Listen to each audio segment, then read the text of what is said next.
Hello everybody, this is Art Florentina.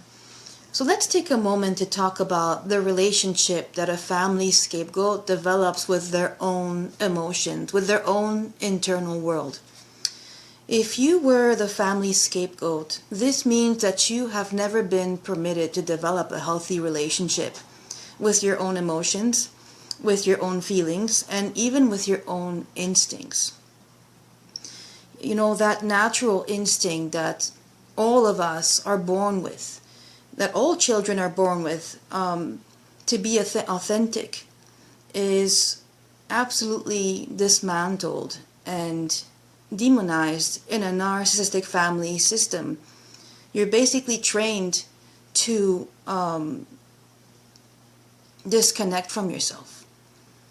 And this major disconnection, this internal fragmentation that occurs as you grow up in a dysfunctional family system becomes the very reason why we self-sabotage, why generational trauma is passed on. And so it's really important that we change our relationship with our own emotions and with our own feelings. When we're raised in a narcissistic family system, or by a narcissistic, abusive, dysregulated parent, we're basically told that we're not allowed to feel what we feel because our emotions are ground for attack and abuse. And this begins for many of us when we're very young, because a narcissistic parent does not accept your individuality. Your role is to be their extension. You have to feel what they feel. You have to be how they want you to be, or else there will be consequences. And it's like, even if you had like a bad day at school or something, or you got into a fight with a friend or something like that happened, and you came home and you were feeling, you were feeling low, you were feeling frustrated. Any feeling that you will have as you walk into the house that's not even related to the household itself, but it has everything to do with an experience that you had outside of the family system, will be treated as a personal attack against the narcissistic parent. There's no safety to feel anything at all in these households unless the feeling is aligned with whatever it is that they want you to feel. There is no emotional safety for you to feel what you're supposed to feel. You're not a robot, you're a human being, you have feelings, but there is no safety for you to connect with your own feelings, to express your feelings, to share, how you're feeling in the safety of your own home, And we're raised being told that we don't feel what we feel. We don't know what we're feeling, and they are going to tell us what we're feeling, right? Think of all the times that you've expressed, being in shock, feeling grief, just talking about the trauma of being raised by an emotionally unavailable parent. And then them telling you that, no, that's not what you're feeling. You're not traumatized. No, that's not what you're feeling. Right? They will tell you, no, that's not what you're feeling. They will deny how you're feeling. They will minimize how you're feeling. And they will call you crazy and abnormal and irrational, for how you're feeling. They will tell you that there is something wrong with with you as a person. And they will tell you that your authenticity is the reason why you are the target of a family member. They will tell you that, your authenticity is preventing that person, that family member, from loving you. And so you have to hide who you are more and more and more and more. You can't express yourself. You can't express your emotions at all. Because that, as I said, will be used as a reason to attack you and to attack your character. And even in instances, in these types of families where there's physical violence, there's psychological abuse, there's humiliation, there's consistent shaming, consistent criticism. There's gaslighting, there's isolation, there's alienation. There are constant smear campaigns designed to make you look like a horrible person in front of other family members or friends or whoever, right? This is something that the narcissistic parent or the, emotionally abusive parent will do. They will tell everybody in your circle how terrible you are all the time. And then there's the silent treatments that have no end. The double standards, right? You're supposed to be forgiving. You're supposed to be forgiving. But they will condemn you the second that you take a misstep. You're going to be condemned. But you on your end have to be forgiving, So, and even if you're forced as a child to take on roles and responsibilities that you can't carry because it's too much, such as being, their emotional cheerleader or their nurse or their psychologist, even if you experience all these things, they will drill into you that your feelings are wrong, that your anger is wrong, that your frustrations are wrong, that your grief is wrong, that your anxiety is wrong. Okay? And that you're crazy for feeling how you do. And these are the teachings of a dysfunctional narcissistic family system. So having said all that, look, an unhealthy relationship with your inner world, a lack of understanding of what your emotions are, what they are telling you, is one of the reasons why we self-sabotage. So in order to learn self-control, and in order to stop the generational trauma from being passed on, it's really, really important that we change our relationship with our own emotions, with our feelings, with our instincts. And to do that, well, I like to follow Dr. Eggmans' model of human emotions. I follow his model because it makes the most sense. It makes the most sense to me, like in the felt sense, when I was beginning my healing journey, and I was trying to understand what the hell was happening to me. There's a lot of information out there when it comes to emotions, but personally, that was the model that fit the best with me, so I'm going to use that. And so the way that Dr. Eggman explains emotions is that emotions prepare us to deal with important events without having to think about them. We don't choose to feel them. They just happen automatically. They are quick and they are instinctual, immediate reactions. Okay, emotions are instincts. It's in your body. You just feel them. We all do. Now, why does this information matter? Well, the problem is that because our emotions are instincts, they don't always have all the information available for us to be able to make rash decisions. So for example, let's say that you're working on a really important project, right? Maybe it's due tomorrow and you're really stressed, you have to get it done. And so, you ask not to be disturbed. You put the do not disturb sign outside your door. You put a do not disturb sign, everywhere you can. And you let everybody know, don't disturb me. I have a big project due tomorrow. But then, as you dive into the work, all of a sudden somebody knocks at your door. Instinctually, you may actually feel anger. Like, what? Right? You may actually really feel that surge, that feeling of anger, and so you get up and then you angrily go to the door and like, what is it, right? And you really feel angry because you're disturbed. You don't have time for this. But then as you open the door, you realize that it's your neighbor holding your wallet, right?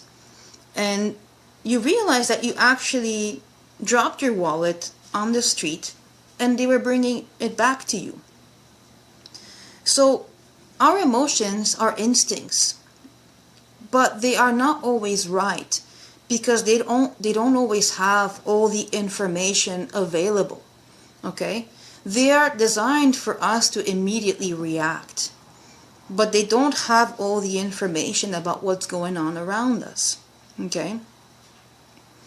So, while Dr. Paul Ekman identified 7 basic universal emotions, I want to say that labeling them simply as positive or negative is quite reductive, because each emotion actually has a purpose.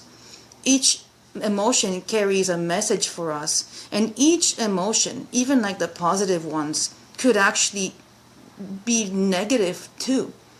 And I'll explain to you what I mean by that. So first of all, the 7 universal emotions that we all feel, all of us. You got anger, you got joy, fear, sadness, disgust, surprise, and contempt. So if we take anger as the first emotion that we talk about, the message of anger is I am blocked. Get out of my way. I feel threatened. Okay? And the reason why we feel angry is because there's interference. For example, there's injustice that can cause anger. Another person's anger can cause anger. There's betrayal that can cause anger, and abandonment and rejection.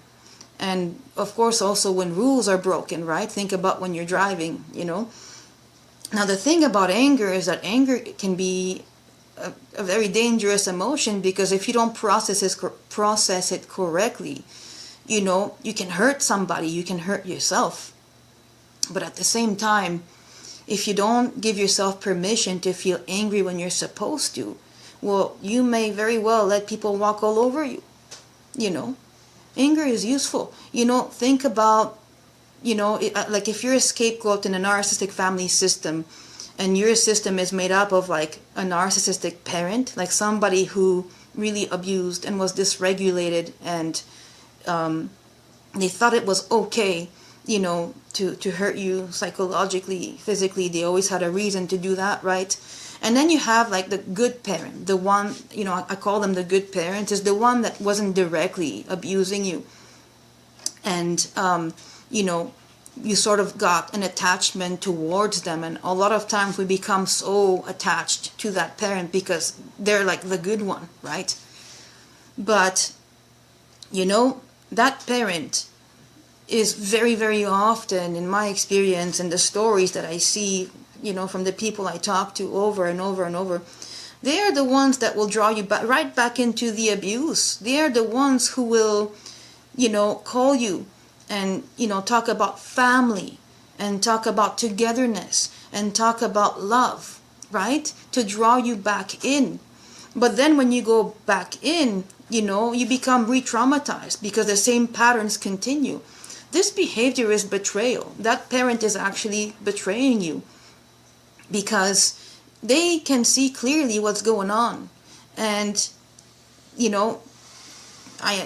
many of us have told them over and over and over that we're hurt, that we can't take it, that we're traumatized by what's happening in that household, and that we just can't continue being the targets of the narcissistic parent, right? So, anger is useful in this situation when we need to cut ties and when we need to have distance, with the people that actually betray us, with the people that actually refuse to see what this dynamic is doing to us physically and emotionally. Anger is useful. Anger is useful. And like I said, anger, you will experience that, when you have abandonment and rejection and betrayal and such. It's an important emotion that communicates with you that something is really, really not good for you. Something is blocking your healing. Okay? But like I said, anger, if you suppress it, if you have a lot of triggers, if it's not processed correctly, then it can become rage, and then it can become very dangerous. Okay? So anger processed healthily protects you, but anger not processed healthily, it hurts you. Then you have disgust. Okay, so disgust is something is offensive, something is toxic for you. And I'll tell you, when I was growing up, when I was after a while, late teens and such, I was starting to feel extreme disgust around the person that abused me, the family member that was abusing me in that household. And I didn't understand why. I felt guilty for feeling disgust because it was like a parent, right? So you're thinking, oh my God, I'm not supposed to feel disgust. Why do I feel disgust? Well, disgust is it's a message from your body. It says something is toxic for you, okay? So, something is poison, right? After that, you have joy. Now, joy, it feels good, and joy is a wonderful emotion to have, right? I mean, joy, you can experience joy, when we experience like human goodness and kindness and compassion, humor and achievements and connection and beauty. Joy is a beautiful emotion, but joy can be dangerous as well. Because think about the toxic cycles that you find in narcissistic relationships. You've got when you go through the devaluation phase, right? After the love bombing, you go through the devaluation phase, and your partner is starting to not treat you well. Or if you went back in a narcissistic family system, they promised you that things will change and everything might be nice for a couple of weeks, and then all of a sudden, the criticism come, like, everything sort of, all the negative cycles of abuse and the reason why you left in the first place starts again. And then you try to leave, and then all of a sudden you may get that phone call of the good parent or a relative or someone, and we miss you, we love you, you're part of the family, come back. Maybe you may feel, if you're confused, like if this is, if you're still struggling with leaving the narcissistic family system, that kind of call, it can bring you joy. Oh my God, they're thinking about me. They're thinking about me. They miss me. So maybe there's hope, right? So, but if you know the patterns of these relationships, if you're going in loops, if you're going in circles, if it's always the same thing, right? You go back in and things never change. Things resume as if you never left, right? If you go in loops, that feeling of joy, that you could potentially feel like when a good parent calls you or whatever, well, that could be a dangerous feeling. It's not representative of the whole situation. And again, on the positive side, joy is good. I mean, joy feels good, when you feel it healthily, right? When you're experiencing like genuine compassion and genuine connection with people. Joy is an amazing emotion, right? So again, you got to look at both sides. Then you got fear. Okay, of course, fear is you feel threatened, you feel afraid that you're going to be harmed. I must keep myself safe, right? There's a potential danger. Okay, and there's many reasons why we may feel fear. I mean, of course, a darkness can be very terrifying. The heights, or flying, but social interactions and rejection, can cause fear. Death and dying can cause fears. Many things can cause fear. And fear is useful, because it alerts you to danger. But at the same time, if you don't, if this is something that, if you're traumatized because you've been through these cycles of abuse, fear can become debilitating and preventing you from forming new healthy relationships and such, right? Then you have sadness. Sadness is I lost something. I need help and I need comfort. It's the longest emotion that we feel. And we feel sadness when we experience rejections and endings and goodbyes. And this is pretty inevitable, sorry, my accent. But you basically experience a loss of some kind, and even a loss of like an aspect of your identity, And then you have surprise. Surprise is like a super quick emotion. Surprise is this safe or unsafe? And that's it, And then the last one is contempt. Contempt is I'm better than you and you are lesser than me. Okay, it's not nice, but actually everybody has the experience of contempt, And This can be, a feeling that is either pleasurable to some people, or it can also feel quite shameful for other people. So having said all that, now we're going to take a moment also to talk about secondary emotions, because this is really, really important as well. While primary emotions are how we react to events and situations, secondary emotions are reactions to how we feel. And we may feel many secondary emotions because we suppress our initial emotions, or because we can't name our initial emotions. So secondary emotions, they come from a place of learning. So for example, if you keep telling yourself, I'm not supposed to be sad right now, I should be over this, right? I should not be feeling anger right now, I should not be scared right now. But what happens when we do this is that these initial emotions will transform into secondary emotions. And this is not the same as self-control. It's actually not healthy.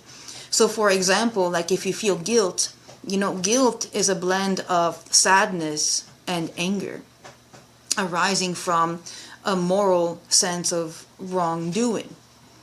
And of course, this could be a false sense of wrongdoing, because as a scapegoat, we often carry responsibilities and burdens that are not ours to carry, right? But it's a blend of sadness and anger. If you have shame, for example, shame is a combination of sadness and disgust at yourself, and this is linked to feelings of inadequacy and disgrace. If you experience jealousy, for example, this is a mix of sadness and anger, and it's triggered because you perceive a threat to your relationships or your possessions. Something is, you feel threatened in some way. Then there's envy. So envy is a blend of sadness and contempt, and it arises from the desire to have what other people possess, right? So it's important to be able to learn to make a safe space for our basic emotions, and to allow ourselves to feel them even though they're not comfortable. Because if we suppress them, that what happens, they don't go away. And this is not emotional control. What happens is that they just transform into something else, and then you end up living your life through a lens that is a self-sabotaging lens, really. And then the last thing is feelings, okay? So feelings are the thoughts that we generate about our emotions. They're cognitive, okay? They can actually be consciously regulated and expressed through various coping strategies. So for example, you can actually fall out of love with someone who hasn't treated you well. However, when you're hurt, you're going to experience sadness, and maybe through the breakup you're going to experience sadness, right? But you can fall out of love when you realize that they're not good for you anymore. So feelings can change, and feelings are healthier for your long-term decisions. Emotions, not so much, because again, like I said, they are instinctual responses that you feel, that are meant to give you like a quick reaction, but they are not long-term solution based. So having said that, first thing is, when you feel that physical sensation of an emotion, like for example, like a rapid heart rate, tears, muscles, tension, it's important to let the emotion come and acknowledge what you're feeling. But don't make decisions while you are feeling the emotion. Let it pass before you react. So it's important to remember, okay, that emotions come first, okay? Their immediate reaction to what's happening around you, okay? Feelings, they come after. They're more reflective. They're longer lasting, but they come afterwards. They come once your physical sensations, like of the tears or the heart rate, that tension that you might be feeling, the tears, once all of that passes and you take some time to really start reflecting upon everything, that's the place where you want to be making your decisions, okay? Emotions are instinctive. They're reactive, okay? Feelings are more thoughtful. They're influenced by, your personal thoughts, your experiences, your emotions, all the information that you're gathering, okay?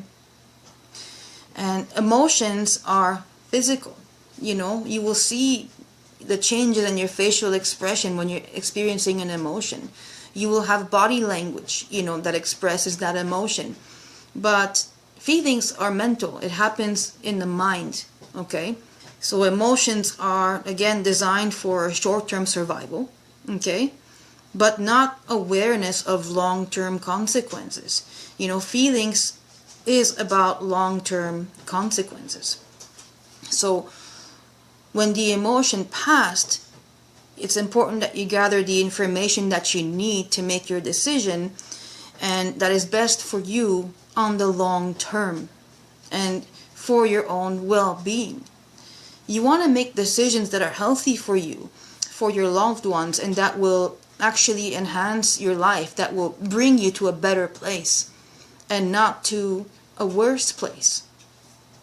So for example, if you're struggling with toxic guilt, for example, a lot of us survivors, we struggle with toxic guilt because, let's say if you went no contact and all the casualties that you had to leave behind to protect your emotional safety and your mental health. But then we may feel toxic guilt, right? Because of, the people that we left behind that didn't necessarily cause the abuse, but that are continually trying to keep us in the system.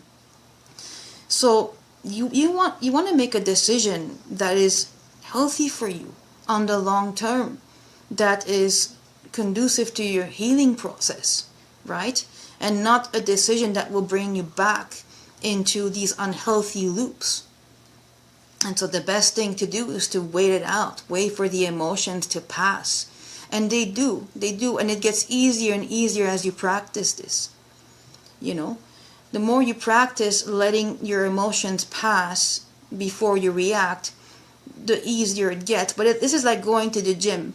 This is not something that's going to happen overnight. This is something that you need to do with repetition. Okay, it's reps. It's basically reps.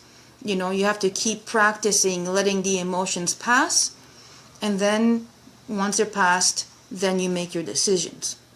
A good trick also is to really look at the patterns in your life, because again, if we're talking about a narcissistic family system, if you've tried to voice your needs over and over and over and over, right? If you tried to set boundaries, if you tried to set limits, if you begged to be treated with respect and dignity, right, by the narcissistic parent, to be acknowledged as, a person, even the concept of being celebrated, being appreciated, those are very important in a healthy relationship. And if you've tried to voice such needs over and over and over only to be shut down, invalidated, and minimized, those patterns are not going to change if you go back, because that's the pattern. Patterns, they repeat themselves. It's all about patterns. It always goes in loops. This is the very nature of narcissistic abuse, because they don't think that they don't think that they do anything wrong ever. They truly believe that they always have a good reason to abuse or hurt another person. They always have a good reason. And that's why they don't change. They just don't change. They truly believe. And if you go back, a lot of times if you left and then you decide to go back, it will be more of a reason for them to continue behaving as they do, because it's like, oh yeah, they came back, that means I can continue behaving as I always did. Emotions are messages from your body, and so you allow for that message to pass through. You listen to your instincts, you take your time, and when they pass, you make a decision that's good for you, and you carry on. And so I hope this helped you. And remember to repeat, I love myself, I trust myself, as often as you can on your healing journey. And I'll see you soon.